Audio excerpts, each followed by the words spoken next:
Hello friends, welcome to Inspiration IAS daily news analysis. आज हम 8 अप्रैल 2021 का डेली न्यूज एनालिसिस करेंगे, जो होगा हिंदू, इंडियन एक्सप्रेस और असम ट्रिब्यून से। जो बच्चे यूपीएससी और अदर स्टेट पीसीएस के लिए प्रिपेयर कर रहे हैं, वो हमारे वेबसाइट www.inspirationies.org पर विजिट करके इस लेक्चर के पीडीएफ और बाकी स्टडी मटेरियल्स को डाउनलोड कर सकते हैं।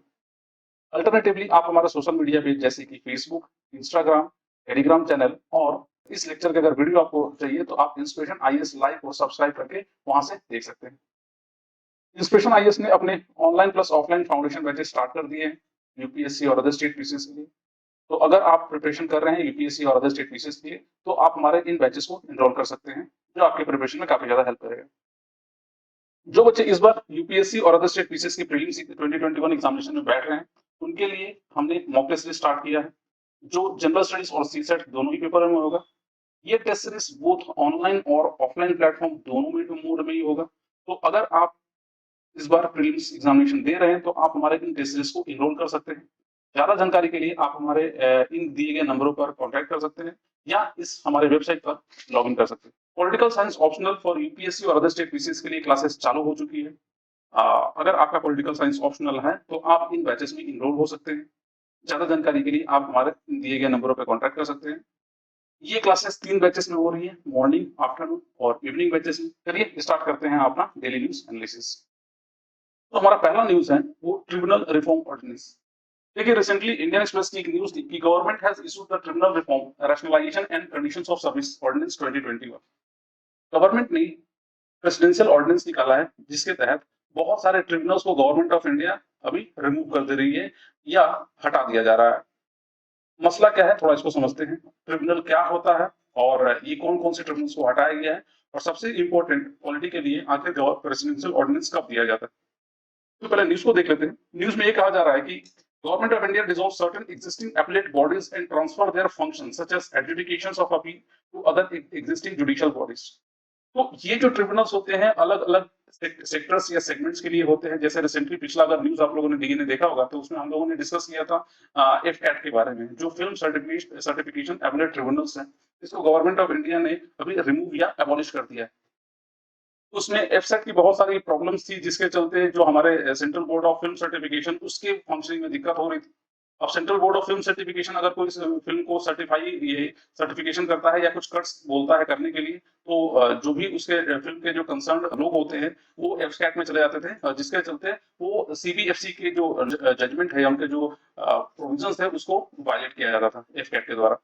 तो हालांकि ये चीज है, एफकैट को ये पावर दी गई थी, बट हर बार ये थोड़ी प्रॉब्लम हो जाती थी, जिसके चलते गवर्नमेंट ने सोचा कि क्यों ना अब एफकैट को हटा के डायरेक्टली अगर किसी को कोई सीबीएफसी के अगेंस्ट अपील करना है, तो that person can directly go to the high court. The ordinance was issued by the ministry of law and justice and in देखिए, ये ऑर्डिनेंस इसलिए इशू करना पड़ा क्योंकि पार्लियामेंट में ये बिल पास नहीं हुआ था, तो government went to the other ways of issuing those provisions via ordinance. So, in February 2021, with a view of streamline tribunals, the Tribunal Reform Bill 2021 was proposed to be enacted to abolish certain tribunals and authorities and to provide a mechanism for filing appeal directly to the commercial court or the high court। यहाँ पर commercial court और high court को as a authority बना दिया गया है ये tribunals की जगह। Since the bill could not get parliamentary nod, an ordinance was issued। जैसे कि ये बिल नहीं पास हो पाया पार्लियामेंट से, तो इसीलिए इसके लिए फिर ऑर्डिनेंस इशू किया गया। होप ये प्रोविजन, ये न्यूज आपको समझ में आया होगा। चलिए आगे बढ़ते हैं। देखिए, इस ये जो ऑर्डिनेंस अभी इशू किया गया है, इसमें कुछ प्रोविजंस को कुछ ट्रिब्यूनल्स को हटा दिया गया है। जैसे कि the ordinance has made amendment to the cinematography act, दूसरा copyright act, custom act, patent act, airport authority of India act, trademark act और geographical indications of good registration and protection act, along with protection of plant varieties and farmer right act and control of national highway land and traffic act, as well as the finance act। तो ये कुछ ऐसे provision है जिसके तहत ऐसे कुछ acts हैं जिसको इस ऑर्डिनेंस ने रिमूव या अमेंड कर दिया है। उसमें सबसे इंपॉर्टेंट है आपका सिनेमेटोग्राफी एक्ट, जिसकी जो एपलेट बॉडी थी एफकैट, उसको ही हटा दिया गया है इस ऑर्डिनेंस के द्वारा। वो ये पॉइंट आपको समझ में आया होगा। अब इसके चलते फिल्म इंडस्ट्री से, फिल्म जगत में जो भी लोग हैं वो थोड़े से मतलब इस डिसीजन के खिलाफ नाखुश हैं, क्योंकि इसके तहत वो बहुत सारे अपनी फिल्मों को पास करा लिया करते थे और बहुत ही कम कट्स के थ्रू वो पास कराते थे। अब वो उनको एक they doesn't have any other means just to but to go to the high court. Hope ये पॉइंट आपको समझ में आया होगा। चलिए आगे बढ़ते हैं। देखिए ऑर्डिनेंस होता क्या है। देखिए ऑर्डिनेंस हमारे कॉन्स्टिट्यूशन ऑफ इंडिया के आर्टिकल 123 में दिया गया है। कहा यह गया है कि अगर कोई, if one house of the parliament और both house of the parliament are not in session and if it is required in emergency, then president has power to legislate the ordinance या promulgate the ordinance। तो president के पास एक extra ordinary power दिया गया है उनके legislative power के अंदर में, जहां पर अगर पार्लियामेंट का एक हाउस या दोनों ही हाउस सेशन में नहीं है और अगर सिचुएशन रिक्वायर्ड करती है या इंपॉर्टेंट होता है या इमरजेंट सिचुएशंस होती है, तो उस केस में प्रेसिडेंट ऑर्डिनेंस को प्रोमulgate कर सकते हैं। He can only promulgate the ordinance when both the houses or either of the houses is not in session। ठीक है। Circumstances occur where the president thinks it necessary to act without waiting for the houses to reassemble। An ordinance can be retrospective in nature। ध्यान रखिएगा कि ये जो ordinance, जो भी ordinance होता है वो रेट्रोस्पेक्टिव होता है। कहने का मतलब ये बैक डेट से लागू हो सकता है। An ordinance rolled out when both the houses are in sessions is void in nature। अगर कोई भी ऑर्डिनेंस अगर दोनों हाउस सेशन में है, अगर उस समय किसी भी तरह का ऑर्डिनेंस निकाला या प्रोमulgate किया जाता है तो उसको इनवैलिड माना जाता है, क्योंकि ऑर्डिनेंस इशू करने का सबसे बड़ा कंडीशन ये होना चाहिए कि दोनों या कोई भी एक हाउसेस सेशन में ना हो। होप ये प्रोविजन आपको समझ में आएगा। तो सबसे इंपॉर्टेंट है यहाँ पर आर्टिकल 123 और the conditions when the ordinance can be issued. ये प्रेसिडेंट के लेजिस्लेटिव पावर के अंदर में आता है, ध्यान रखिएगा इसको। An ordinance rolled out when both the houses are in sessions is void in nature। The parliament has to approve the ordinance। हाँ, अगर एक बार ये ऑर्डिनेंस आ गया तो ये चलेगा, और जब भी अगर पार्लियामेंट असेंबल होगा then that ordinance need to be approved by the parliament। ऐसा नहीं है कि आप ऑर्डिनेंस इशू कर दिए और पार्लियामेंट जब असेंबल होगा तो ये ऑर्डिनेंस को अप्रूव नहीं करना पड़ेगा। They need to approve this ordinance within 6 weeks from its reassembly.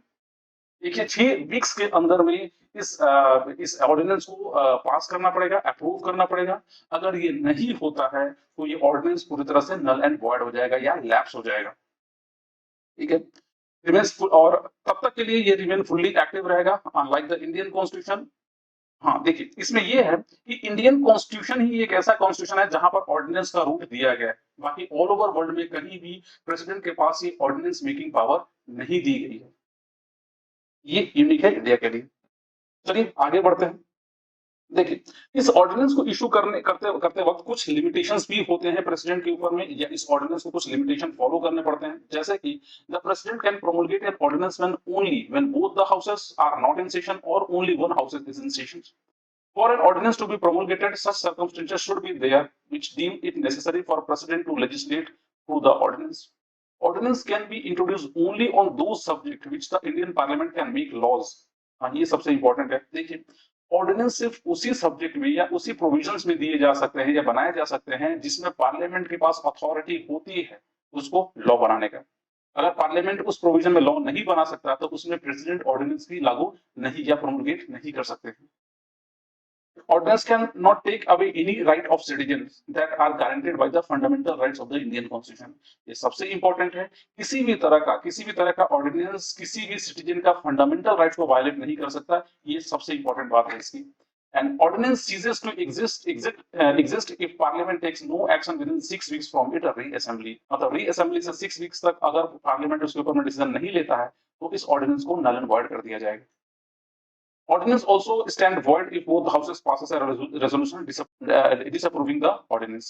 हाँ 6 हफ्ते से पहले भी इस रेजोल्यूशन को, इस ऑर्डिनेंस को रिमूव किया जा सकता है अगर पार्लियामेंट इसको डिसअप्रूव कर दे। तो दोनों ही कंडीशन में इसको डिसअप्रूव किया जा सकता है, या तो 6 वीक गुजर जाए पार्लियामेंट के रीअसेंबली से या पार्लियामेंट पहले इसको डिसअप्रूव कर दे। तो बात ये आती है कि आखिर एक ऑर्डिनेंस का मैक्सिमम पीरियड कितना होता है, लाइफ पीरियड। तो देखिए मैक्सिमम लाइफ पीरियड इसका होता है 6 मंथ्स एंड 6 वीक्स। ऐसा इसलिए कि पार्लियामेंट के 2 सेशन के बीच में 6 महीने से ज्यादा का गैप नहीं होना चाहिए। तो अगर मान लीजिए पार्लियामेंट के 2 सेशन के बीच में 6 मंथ्स का गैप है तो वो 6 मंथ प्लस पार्लियामेंट जब रीअसेंबल होगा उससे लेकर 6 वीक और, तो टोटल जो ऑर्डिनेंस की जो लाइफ होती है वो 6 मंथ्स एंड 6 वीक्स होती है। होप ये प्रोविजन आपको समझ में आया होगा।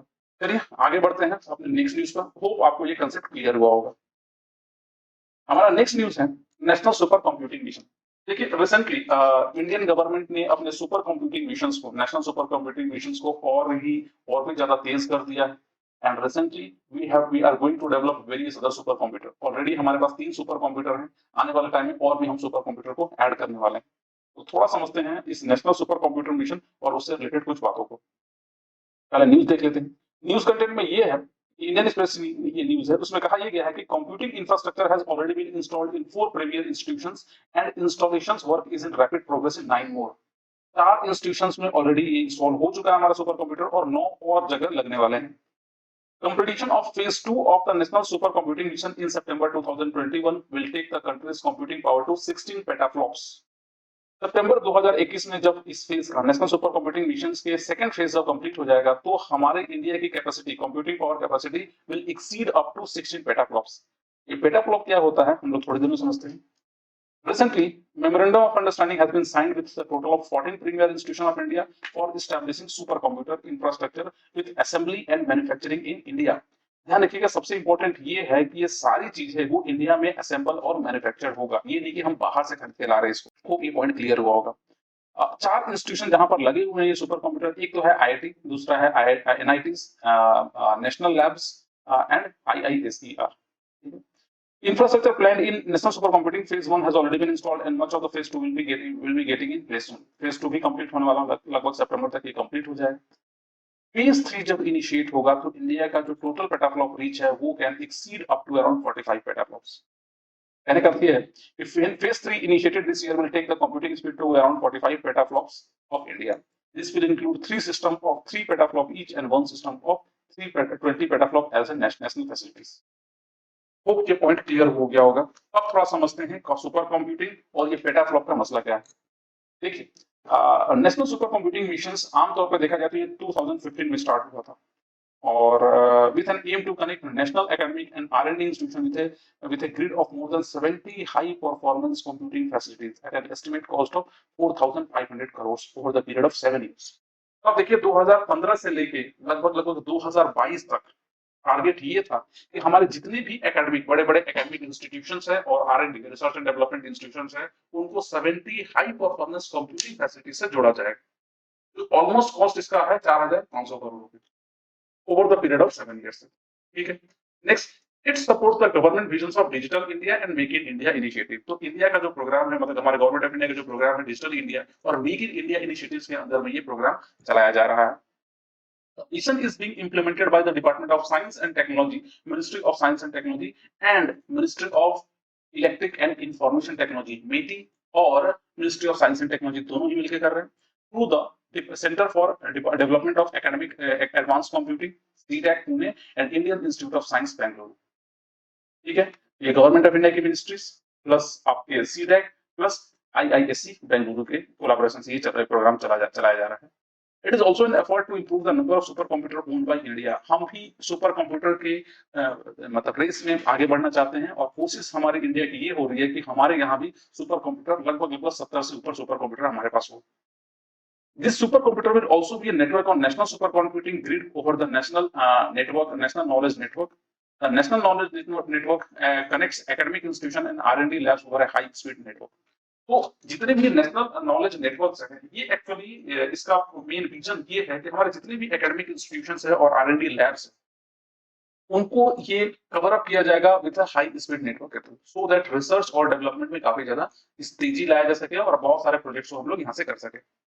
Under NSM, the long-term plan is to build a stronger base of 20,000 skilled persons over the next 5 years who will be equipped to handle the complexities of supercomputer। क्योंकि super computer बहुत ही ज्यादा complex होता है, इसी के चलते we need man power also. तो लगभग आने वाले टाइम में 20,000 से ज्यादा स्किल्ड पर्सन को डेवलप किया जाएगा नेक्स्ट 5 इयर्स में। इसके लिए गवर्नमेंट ऑफ इंडिया ने बहुत सारे ऐसे प्रोजेक्ट चालू किए हैं जहां पर लोगों को स्किल्ड कराया जा रहा है सुपर कंप्यूटर को हैंडलिंग करने के लिए। होप ये पॉइंट आपको समझ में आ रहा होगा। थोड़ा आगे बढ़ते हैं। नेक्स्ट जो हमारा प्रोविजंस ये है कि इंडिया के कौन कौन से सुपर कंप्यूटर है। देखिए, आमतौर पे हमारा जो सुपर कंप्यूटर है हमारे पास 3 सुपर कंप्यूटर है, जैसे कि national super computer mission first super computer name Param Shivay. पहला जो कंप्यूटर हमारा Param Shivay which has been installed in IIT BHU Varanasi 2019 में हुआ था। इसकी जो कैपेसिटी है 837 टेराफ्लॉप है। ध्यान रखिएगा, पेटाफ्लॉप नहीं टेराफ्लॉप। ठीक है, with high performance computing capacity. Second जो कंप्यूटर है उसका 1.66 पेटाफ्लॉप है, 1.66। And has been installed in IIT Kharagpur में इसको इंस्टॉल किया गया है। और तीसरा जो सुपर कंप्यूटर है उसका नाम है परम ब्रह्म। It has been installed at IISER Pune, which has a capacity of 797 teraflop. तो ये भी टेराफ्लॉप है। सिर्फ आईआईटी खड़गपुर वाला का ही जो स्पीड है 1.66 पेटाफ्लॉप। ग्लोबल सिनेरियो अगर देखा जाए तो चाइना के पास सबसे ज्यादा सुपर कंप्यूटर है। हमने कहा ज्यादा सुपर कंप्यूटर है, सबसे फास्टेस्ट नहीं, सबसे फास्टेस्ट है जापान के पास, जो लगभग लगभग उसकी जो कैपेसिटी है वो समवेयर और अराउंड 415.5 पेटाफ्लॉप्स है। 415.5 पेटाफ्लॉप्स और उसका नाम है फेगाकू। चलिए आगे बढ़ते हैं। अच्छा, टेराफ्लॉप को थोड़ा समझ लेते हैं। देखिए, teraflop is a unit of computing speed equal to 1 million floating points operating per second. मतलब 10 to the power of 12 floating points per second जो कंप्यूट कर सकता है उसको टेराफ्लॉप बोलते हैं। और पेटाफ्लॉप होता है 10 to the power 15 floating points जो ऑपरेट कर सकता है या कंप्यूट कर सकता है। तो एक है 10 to the power 12 million floating point को कंप्यूट कर सकता है और एक है 10 to the power 15 million floating point को कंप्यूट कर सकता है पर सेकंड। तो ऑब्वियस सी बात है टेराफ्लॉप से ज्यादा स्पीड पेटाफ्लॉप की होती है। ठीक है, ये बेसिकली देखिए ये जो स्पीड होता है वो बेस होता है प्रोसेसर के ऊपर में, कितने फास्ट कंप्यूटिंग कर सकता है। तो ये जो जितने भी सुपर कंप्यूटर होते हैं उनके प्रोसेसर काफी हाई स्पीड होते हैं, अलोंग विद इनकी जो इंटरनल कैपेसिटी होती है वो भी बहुत बड़ी होती है। ये सुपर कंप्यूटर किसी छोटे जगह में नहीं रखा था, इसलिए बहुत बड़ा इंस्टॉलेशन बनाना पड़ता है। एक बहुत बड़े कमरे में इन कंप्यूटर्स को रखा जाता है, जैसे ये आपको दिख रहा होगा फिगाकू का। तो ये रहा इंडिया का नेशनल सुपर कंप्यूटिंग मिशन और उससे रिलेटेड कुछ कंसेप्ट। चलिए आगे बढ़ते हैं। हमारा जो नेक्स्ट न्यूज है वो रिलेटेड है नेट जीरो इमिशन से। देखिए ये थोड़ा एक कंट्रोवर्शियल टर्म है, ये कंट्रोवर्शियल पॉइंट है। रिसेंटली यूएस प्रेसिडेंट के जो क्लाइमेट इनवॉय है जॉन कैरी, वो इंडिया आए हुए हैं और उन्होंने कहा है कि India should also Aspire for net zero emissions. मतलब इंडिया भी आने वाला इस साल इस सदी का मतलब तो लगभग इस सदी के 2050 तक इंडिया भी अपने आप को नेट जीरो इमिशन नॉर्म्स को फॉलो या net zero emission target achieve कर ले। अब तो थोड़ा समझते हैं आखिर ये नेट जीरो होता क्या है और उसमें क्या प्रॉब्लम है, क्योंकि इंडिया इसको निगेट या अवॉइड कर रहा है। इंडिया नहीं चाहता कि उसे कोई थोपे नेट जीरो इमिशन नॉर्म्स को फॉलो करने के लिए या नेट जीरो इमिशन टारगेट को अचीव करने के लिए। तो नेट जीरो टारगेट अच्छा है, मतलब जहां पर आपकी टोटल जो कैपेसिटी नेट इमिशन होगा वो जीरो होगा। ये अच्छा है। आखिर इंडिया क्यों इसको अवॉइड कर रहा है, क्यों नहीं चाहता कि वर्ल्ड उसको प्रेशराइज करे इस नेट जीरो इमिशन टारगेट को अचीव करने के लिए, ये टारगेट अपने आप को टारगेट देने के लिए। देखिए इंडिया का स्टैंड भी वैलिड है, हम लोग बात करते हैं इसमें।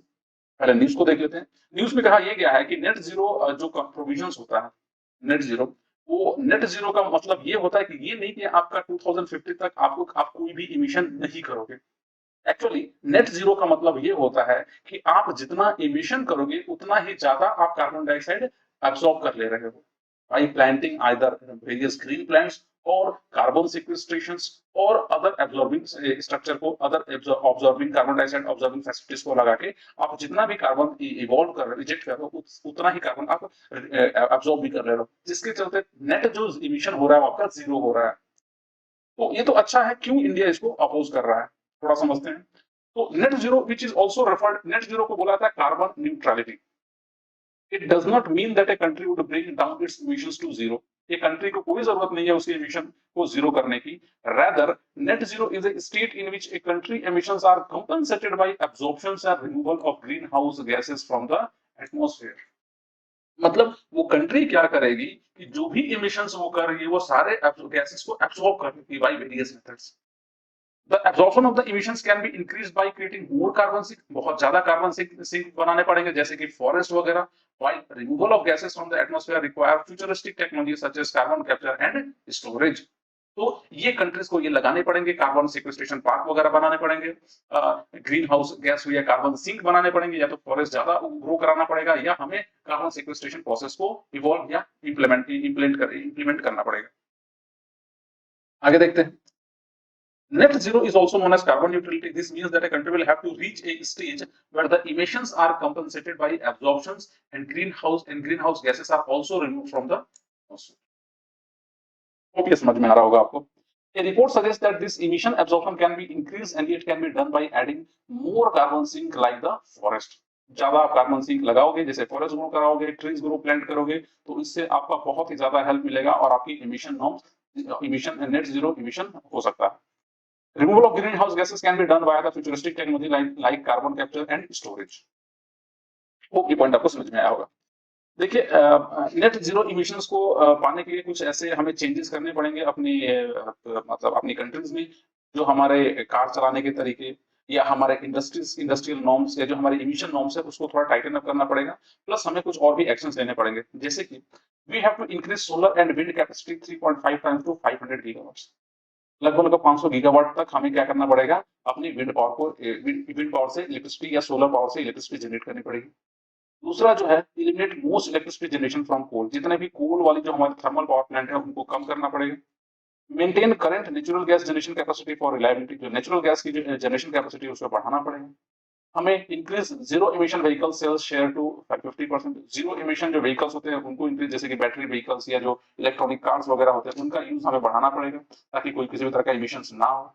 Next, all new buildings and appliances meet strict energy efficiency goal, जितने भी अप्लायंसेस बनेंगे उनको स्ट्रिक्ट एनर्जी एफिशिएंसी गोल को अचीव करने की हिदायत देनी पड़ेगी।